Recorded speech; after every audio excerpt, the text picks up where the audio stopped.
And then we've got what I think is Chinese and Japanese. I'd say this is a pretty well-built feeling lens.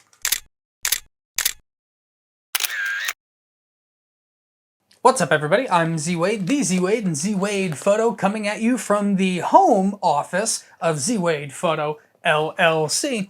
And today I'm doing a quick unboxing. I've got the Sony A7C on the charger right now because I want to go out and shoot it today. But I want to go ahead and knock out this unboxing because this is the lens I really want to use. Because all of my Nikon users, you know that I am no fan of the overpriced Nikon Z 35mm f1.8s. I just don't think it's that good. It's kind of slow. It's rather okay on like the color rendering and contrast. Maybe it's just okay, and it's kind of expensive. And so for the first comparison, I've got the Sony FE 35mm f1.8. I almost said S as if it was a Nikon. And so I'm just gonna bust into this real quick. We're gonna see how the construction of it feels.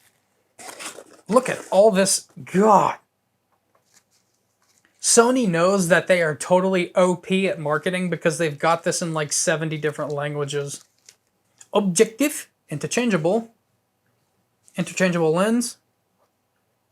Whatever Russian is. Oh wait, hang on a second.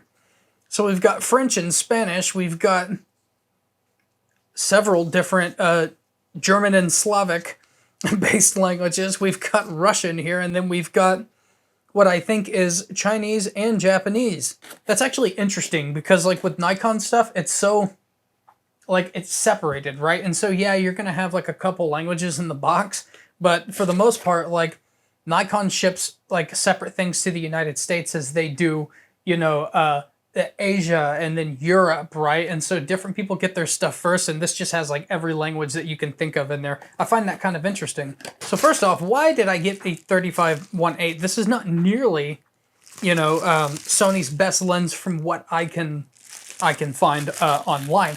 I'm not a Sony shooter. I'm a Nikon shooter, right? So I don't know. Well, 35 is just a happy medium for me as far as street photography goes. Some people like it a little bit wider. Some people like 50s. I like 35s if I'm just walking around the street. I also like 35s for environmental portraits, which I've been very, very into here lately over the last few months. Right off the bat, we've got a plastic lens hood, but it's very heavy and thick plastic, right? And so good job on that, Sony. I don't mind plastic on the lens hoods, but it's gotta be like firm. And this is very firm.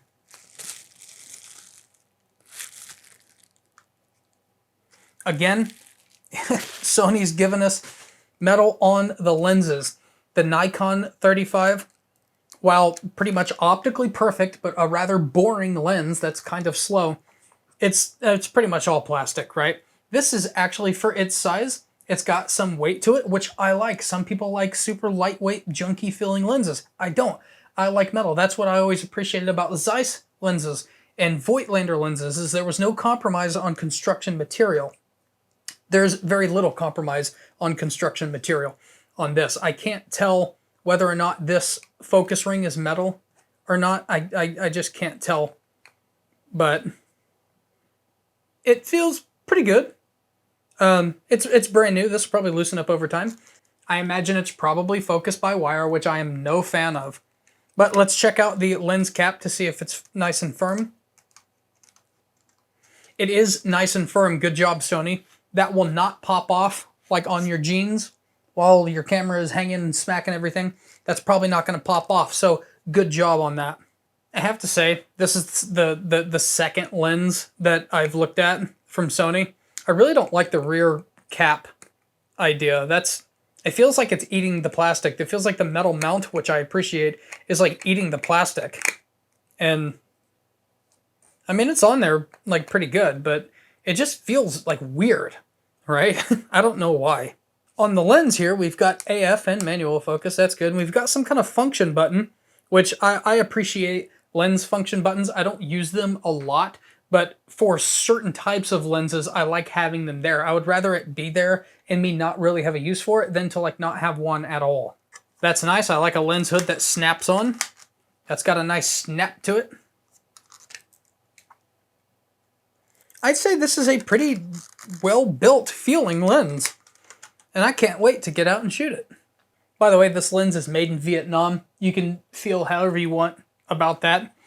I don't worry about those things anymore. I have an appreciation for Japanese-made camera gear and German-made camera gear, but I mean, for what it's worth, quality assurance is so good that I don't really care if stuff comes out of China or Thailand, because none of these camera brands would dare let their quality assurance slip. Like, they send quality assurance teams to train people, I'm sure, on the standard of the brand. And so I don't really care about where stuff is made anymore.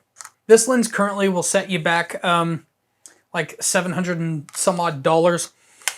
I have a feeling I'm going to find that kind of high. 35 millimeters used to be like cheap lenses, and for whatever reason, like even with Nikon's is way overpriced, and I have a feeling that this is going to be considered overpriced in my opinion. But we're not going to know until we actually get it out in the field and shoot with it to see how fast it is, how sharp it is, and how good it sun stars and all that good stuff. So make sure you subscribe so you don't miss that video. In the comments below, let me know if you have the Sony FE 35mm f1.8 and whether you love it or hate it. I'm Z Wade, the Z Wade, and Z Wade Photo, and we'll talk soon.